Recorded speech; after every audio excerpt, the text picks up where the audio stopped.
Xavi Simons. I'm sure you remember of a kid who had a really big afro, a guy that played for the Masia academy and then eventually went to PSG, and a lot of people thought he would be the next big star, similar to Martin Ødegaard. But for Xavi Simons, he's been doing quite well in the divisions and where he played in. I know that PSG tried to bring him back, especially after his spell in the Dutch league where he was a joint top goal scorer over there and he was able to win many trophies as well. And while PSG may have wanted him, he said no, I want to go to RB Leipzig. And RB Leipzig are a club that have a huge abundance of youth talent and players that they've really developed through their rankings. You could count guys like Sesko, you could say Upamecano, Mukiele, even Konate. There are so many players that have come through RB Leipzig's academy or through their scouting network where they just really find these young good players. They really find them. I don't know how they do it. I don't know who's in their scouting network, but that's something that Arsenal really need to get into. But that's probably another video for another day. But for Xavi Simons, he was a player that I thought he would come through the La Masia academy, but life doesn't really turn out that way, and he wanted to go through his own path, and that's essentially what he's doing. And with Arsenal potentially in the mix for Xavi Simons, I think it's fair to ask the question, does he fit Arsenal? Would he be a good or bad addition to Arsenal? He's a player with a lot of hype, or is he just a guy that's maybe a bit overrated and maybe we're expecting too much? You can say that about a lot of players, but over here we're going to try and do a bit more of a breakdown on Xavi Simons and what exactly he brings to Arsenal. Now, he's a guy that's around 22 years of age. He's around 1.79 meters, so he's just probably around 5'11", 6 foot, and he primarily plays as an attacking midfielder. He can play in the wings, or he can even play as a false nine. So overall, he's a midfield / attacking option, and he even plays left wing, which is a lot of people love talking about these days. Currently, he's at RB Leipzig, and in terms of his market value, it's said that he could be going to around the 60 to 80 million mark in euros. So that is something a lot of people need to look out for. Now, in the Bundesliga, in 32 appearances, he has 11 goals and 7 assists, which is not bad. In terms of as a player, his ball progression is pretty good. He's done well in the Euros where he's got 6 caps, 1 goals, 2 assists, and in the Nations League he's got 6 matches, 2 goals and 1 assist. So we can see that from midfield or even attacking midfield, he is able to get goals. Now, in terms of how he fits Arsenal, now he can play as the left 8. That is something that a lot of people have been talking about with Arsenal, especially with Granit Xhaka leaving and with Declan Rice filling the slot. It makes people still wonder, maybe we need to really find another player that can play in that 8 role, and Xavi Simons is a player that can possibly do that. He's great at progressive carries, deep chance creation, dribbling out of tight spaces and shooting from a distance. These are all things that you need from a number 8. In comparison to other players, he does nearly double the progressive distance per 90 than Ødegaard or Mount, and carries the ball into the final third around twice as much as those players. So he really provides a lot more in the number 8 position compared to even Ødegaard in this position. So you can tell it is a bit of an upgrade. And in terms of his dribble success, he's in the top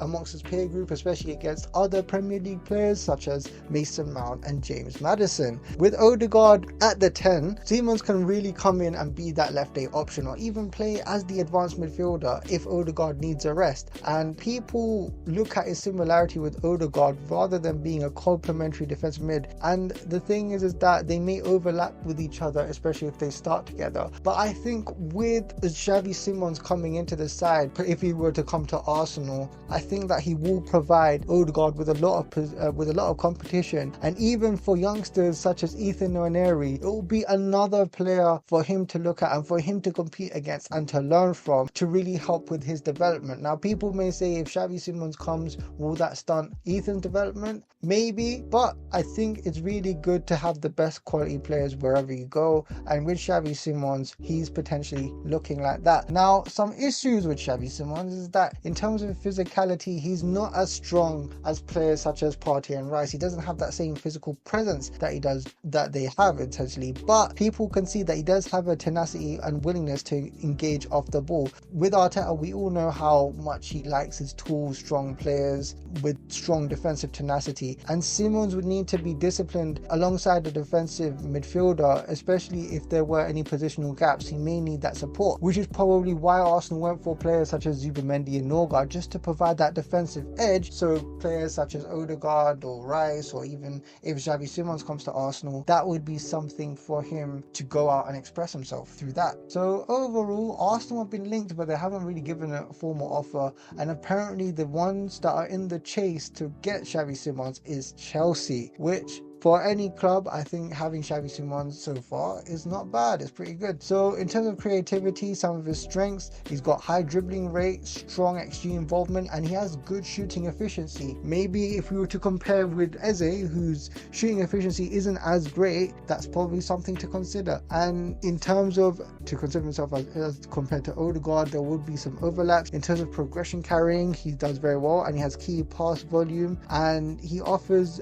a difference compared to other players versus slower link play. And the good thing with him is, like I said, he's a player that can play multiple positions. You can play in the 10, the left 8, and even in the left wing. So it allows rotation across different positions, which is something I know Mikel Arteta really loves. He loves his versatile players. And in terms of the defensive output, he's okay compared to tackling and recoveries. And that's maybe something Arsenal need to look into, especially by having someone that can support him on the defensive side, while Xavi Simons has that freedom to go out there and just play his football. And especially with his physicality, he is not Premier League proven. We'll have to see what will happen when he comes to the Premier League and deals with those strong, tough players that are extremely physical. So that's something that he needs to focus on. And in terms of the transfer fee, like I said, it's between 60 to 80 million euros, and that's going to be something that Arsenal really need to think about, especially if they want to pay a big amount of money for a player like that. So overall, if they want somebody that's really creative, progressive, an attacking midfielder, someone who can play in the left 8, maybe this might be the guy that can come in and replace Granit Xhaka once and for all finally. And Xavi Simons,